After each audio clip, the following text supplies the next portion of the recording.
Greetings, fans. I come to you from the Make the Waffle Studios in Longmont, Colorado. Thought I would give you a little rundown of the overall Week 9 fantasy football review from Coach Dye and his sleeper app and various other places. Let's get into it. First and foremost, I made the comment last week, and I have not changed my mind. This will be the last guillotine league that I will ever do. I'm also, again, never doing any survivor leagues. Those are just too stressful. I just am having a hard time handling them. This was a league that I made a calculated risk for Rico Dowdle, which has paid off. But going into this week, I was on the block. I was supposed to be eliminated based on projections. I can tell you that without what happened, transaction-wise, I would not have been eliminated. I would have finished about 3 from the bottom. I'd have been pretty average, as it were. But just about 25 minutes prior to kickoff, I received a trade offer. And again, I've mentioned in previous update that the only way you can acquire players in this league is to either have money, FAB money, free agent acquisition bidding money, FAB, or via trade. And you can trade FAB money. So I was completely out of FAB money based upon the Rico Dowdle thing, and was facing possible elimination. But the guy in first place based upon projections sent me an offer. He sent me Davante Adams and Ashton Jeanty for Jacobs and Wilson. Actually, he just wanted Jacobs. And what I did was I countered with Wilson because these are handcuffs. And if he has Jacobs, he might as well have Wilson. And I also threw in $10 of FAB if he could send me some FAB money. And he smash accepted. So I ended up basically trading away my best running back for Ashton Jeanty, who's no slouch, and Davante Adams, who's no slouch, and $10 in FAB, which I absolutely needed based upon my tight end situation in Week 12, which I've discussed on the last video. So as it were, I think I finished second in the league, not even close to being eliminated. The guy who was eliminated would have definitely scored under me regardless. But now I've got a little bit of a lease on life as far as the future goes. So yeah, we're going to be down to, I think, 8 teams. So I have survived 9 weeks. And I'm looking to survive some more. So just know this team now looks like this. I have Jared Goff, who I anticipated would do well, and he did. I have Rico Dowdle, who's been killing it. For what it's worth, I only got him because he was a handcuff to Hubbard, who I also have. But now he's been starting over him. I now have Jeanty. Devontae Smith has been great. He just came off a bye week. I have now Davante Adams. Ertz is a little iffy now, again, with Daniels being out, and he's also got a bye week in 12. So I now have some FAB money, and I put a couple of bids out on some tight ends. I can tell you, probably not going to get the top of the crop tight end off of the waiver wire. But at least I have some options with, once everyone gets who they want, I can take whoever's left and probably still end up with a pretty good tight end. And then I also have Deebo Samuel, who's currently in my lineup. Mariota, who's going to be a starter now. I do have some trade block players. Mariota is one of them in case someone wants them. I may end up cutting Benson depending on who I can get because Saquon Barkley is out there. I seriously doubt I'm going to be able to get him. I'm going to keep Hubbard just now as the handcuff to Dowdle. Those two roles have switched for sure. Higgins, not so desirable anymore. That's for sure. Cup, not so desirable anymore, and DJ Moore, who's coming on, so I'll probably keep him. I think I have a bid out there. I don't know if it'll show me actually what the waivers. Yeah, it will. Okay, so I have put in for Hurts to cut Mariota for $1. I do not anticipate that working. I put in for Dart to get rid of Mariota for $1, and that one might. That one's a possibility. I did put in for Kittle to drop Higgins for $1, and I did put in for Barkley and drop Benson for $1. I don't expect, honestly, any of these. If I get any of them, I'll just consider myself fortunate. But I have 10 fab dollars. I have 4 of them out there right now. The most I would spend if I got who I wanted was 3, and I would still have some left. And I fully intend to not go down to 0. I'm going to try and at least always keep $1 in case I need it. So, yeah, that's the Guillotine League. And now I'm looking a lot better than I was, that's for sure. Let me jump over here to this is a family league that I'm taking a little heat on because apparently I'm taking it more seriously than everybody else is. But Money Bijan is rolling. We are now 7-2. And it's only an 8-team league, so I think I told you guys all the rosters are pretty stacked. I think 6 teams do make the playoffs, so I'm pretty much in on the playoffs. This does have the vibe of the kind of team that honestly will get to the playoffs and then have lay an egg one week and be done, which is possible. But boy, we sure have been going well lately. So this team looks pretty good. Drake May's been a revelation. I've got the Bijan Jonathan Taylor combo, which as long as those guys stay healthy, I think is going to be pretty tough to beat. CeeDee Lamb is back. Olave is in. Bowers came back and just killed for me. That was awesome. London's been great. Adams has been really, really good. Rashee Rice is now in. Still starting Wan'Dale Robinson, which I'm kind of surprised at. And by the way, started him in my Superflex. I did not start another quarterback. And this is one of the rare leagues where I don't know if a low-end quarterback 2 is really much better than, a wide receiver, Wan'Dale Robinson. So I think I'm going to do some transactions, maybe try and get another quarterback. We'll see. But I've just been rolling with whoever I want to roll with, and it's been kind of cool, actually. And then, kicker defense. Don't worry about that. Did pick up Henderson, depth piece. Hubbard's a little disappointing. I may end up having to get rid of him. Bigsby, I did grab hold of just in case Saquon's out, but it looks like he won't be out. And Mooney might be a cut later on. I got Garrett Wilson coming in, and he's going to be awesome. Hunter Henry's been pretty good. This team's just pretty stacked, but all these teams in this league are pretty stacked. So feeling pretty good about that one. That's probably the only league I feel really, really good about. Let's go to my old standing dynasty team here. I was given an offer for Egbuka today. And I think this is the league that I have, Egbuka. Here he is. Someone was trying to trade me T. Higgins with some draft picks. I'm 99% sure I'm going to turn that down.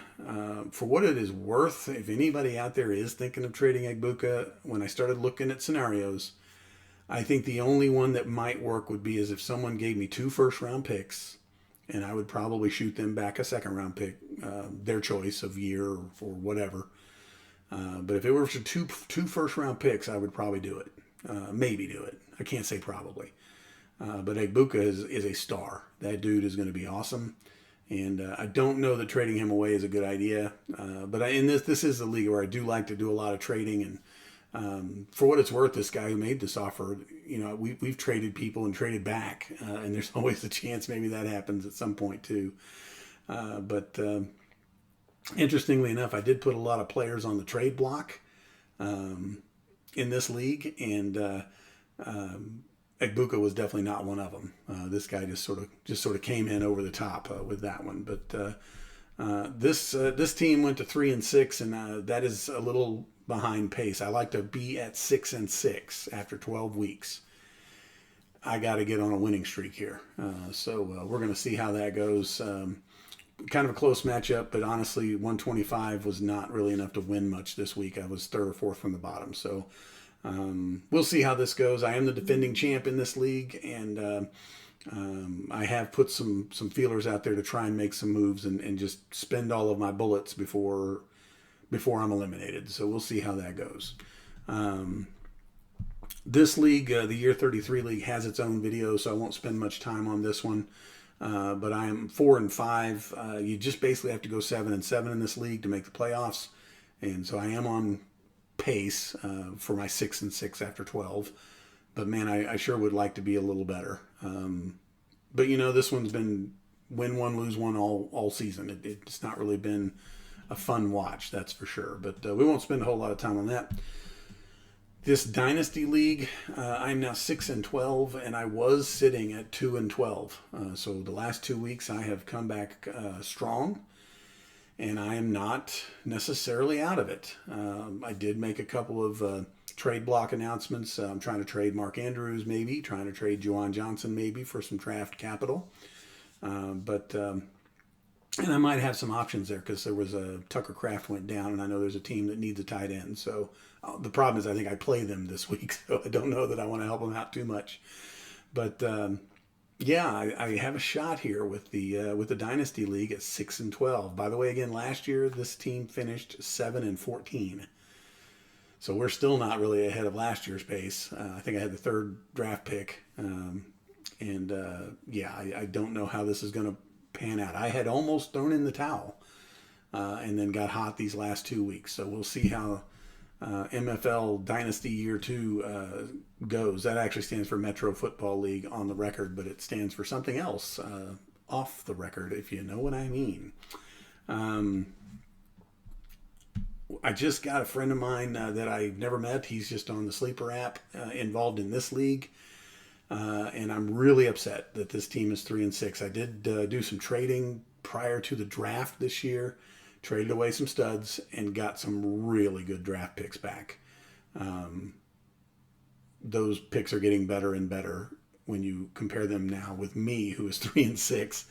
But I did get a friend of mine in. He is going to manage one of the teams that's been kind of not doing their due diligence, and right now that team is the worst in the league, and they're just not the worst team in the league. They've got Barkley, and they've got London, and they've got some really good pieces, just haven't been setting their lineup. So there's a chance in this league now with that new owner that I am going to continue the slide, and I might end up with some really hefty draft picks coming in to next draft. Just for the record, this guy, right now it's the number one pick next year. I seriously doubt it's going to stay that way. But notice I have my pick, which could end up being the number one pick. So we'll see how that goes. This guy here, by the way, has been pretty hot. He's won 3 straight. So that pick's not looking as good as it did in the past. But lots of draft capital here. 3 first round, 3 second round. And I'll probably use those to move up and down based upon what I want to try to do. I did try to help myself out by acquiring Tyrone Tracy for a second round pick. Prior to this last week. It didn't make a difference, but maybe throughout the rest of the season it will make a difference with the injury to Cam Skattebo. Here is one last league on Sleeper here, and I do have a trade offer out. I sent this out, I sent a couple out to this guy, and he never responds, so I guess maybe I'm just going to be out of luck on that, but was also trying to pick up Tyrone Tracy here. This league, I'm 4-5, and I'm a little upset because I should not have lost to the Trash Pandas this week. Notice this score. Patrick Mahomes, on the last play of the game, made a completion that put him less than 2 points ahead of me. And it was a little upsetting because I had Jacoby Myers and Brian Thomas in an overtime game that was going on at the same time. Neither of them touched the ball in the completely 10-minute overtime that took place. Neither of them got a reception, nothing. And I even think on a 2-point conversion try that Oakland tried, that Las Vegas, the Raiders tried, Myers was open and they didn't throw it to him. So that would have won it for me too. By the way, since that game Sunday, Myers has now been traded to Jacksonville. So these two guys who were just playing against each other are now on the same team, Thomas and Myers. So I put out a deal. I have Myers in a couple of leagues. On this league, I did put out I would take any second rounder for Myers. So if anybody's out there. But the other league, I'm going to plan on keeping him. So let's jump over to Yahoo real quick. Both of these teams did extremely well. This is a family league. Not a whole lot at stake here. I'm 6-3. I'm in 4th place. If you notice... really close to being anywhere in these top 6 spots really for the playoff spots. So for the record, not leading the league in scoring in this one, but doing very well. Won the last 2 straight. and planning on being there in the end. I am the defending champion in this league, so be aware of that. Next one is my highest stakes league as far as money goes. I think I put $25 into this. I am currently in second place, and I'm feeling really good about it. Again, in I think 8 years, I've finished second 5 times. I've won it twice, and then there was one year where I finished like fifth. But I'm in the Super Bowl 6 out of 8 years so far in this league. So really enjoy this league, and it's pretty competitive. It's not that everybody just sucks or anything. It's just that it's a weird lineup configuration. You can start 4 running backs, and I am the guy who will stack up those running backs. And I just feel like over the course of time that works out, and it does, needless to say. Let's jump over to ESPN real quick. Got 3 leagues over there. I'm co-managing this one with a family member of mine, and we are 4-5, and I cannot understand why. We did just lose Jaden Daniels, and that makes no sense to me. So we've got a transaction out there, maybe trying to get J.J. McCarthy and cut Jaden Daniels, because I just don't know if he's going to be back. But we have lost 3 straight. We have just been playing against people who have just been scoring out of their minds. We're now out of the playoffs, which is weird to me because our team is good. I would point out here that we are 1,086, which I think makes us 3rd in scoring. Yeah, so we have 3rd in points for, but we have the 2nd most points allowed. And that's what's getting us. Everyone is having their best possible week against us. So we have lost 3 in a row over here. And I just can't really figure out why that's the case. We should definitely be doing better. Lucky for us, we still got some time. We can regroup with the Jaden Daniels injury. We'll go from there. Right now, Aaron Rodgers is going to be our starter. So if we can get McCarthy, maybe that'll help that out. But Rico Dowdle's been great. Amon-Ra's been great. Gadsden's been pretty amazing as well. So we've got some pieces here, and we just got to keep on keeping on, as I keep telling my co-owner there. This is a do-nothing league. This one's nothing. But I'm 7-1 and currently in first place. Somehow this one kid got a whole bunch of teams. I don't know how.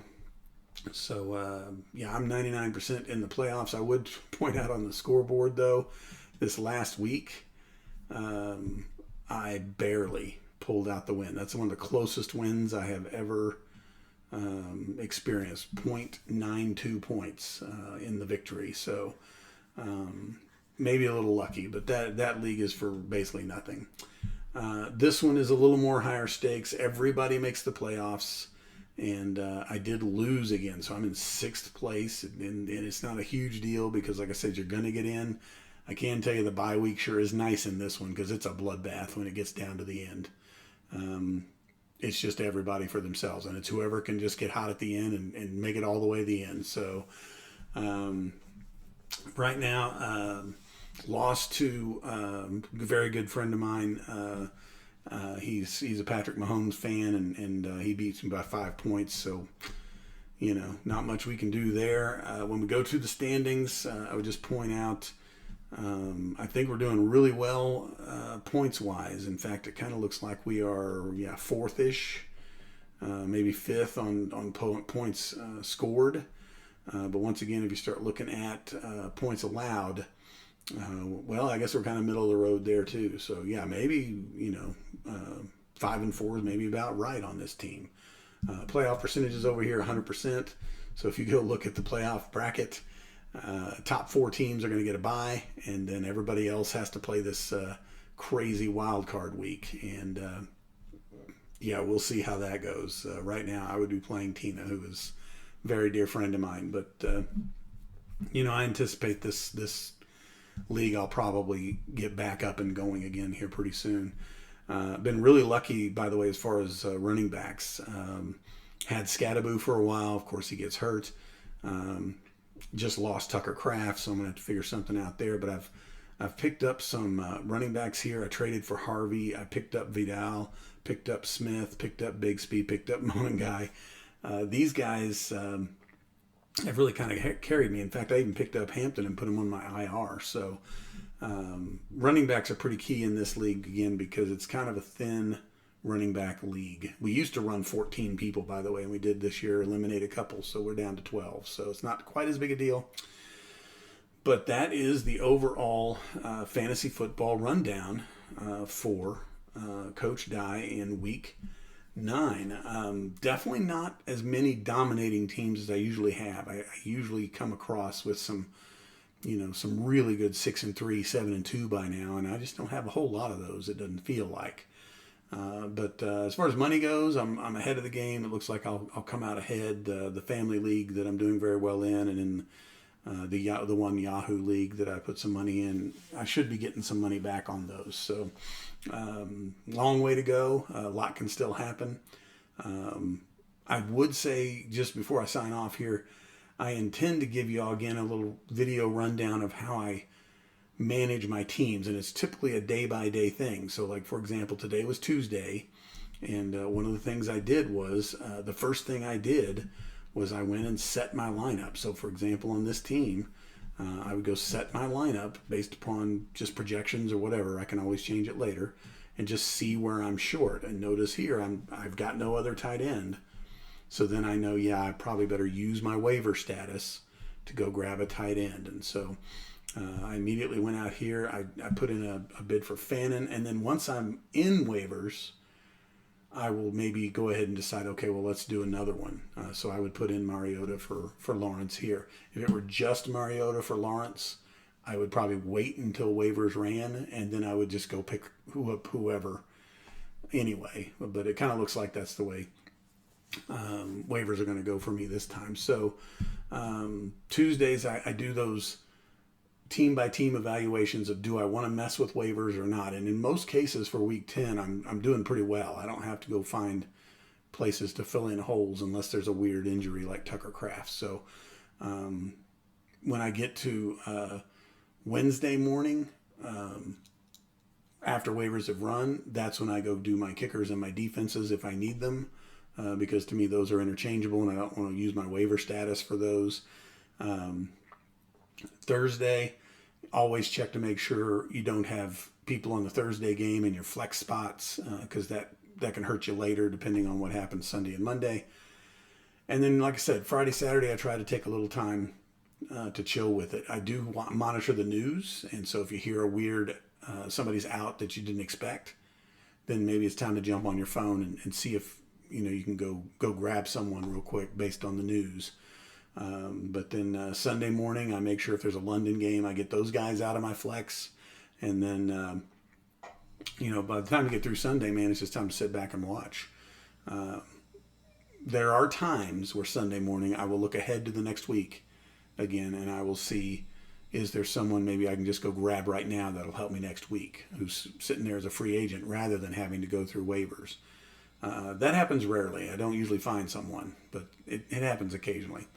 And then, Tuesday comes around again after the Monday night game, and you're doing it all again. So that's where we're at as of week 9. And again, if you want to just keep following along, I'll keep telling you how we're doing this year. I tend to win, a league or two every year. And I think that the same is going to hold true this year. So we'll see if that holds true. Maybe I just jinxed myself. All right, you guys stay safe out there. I'll check in with you next week.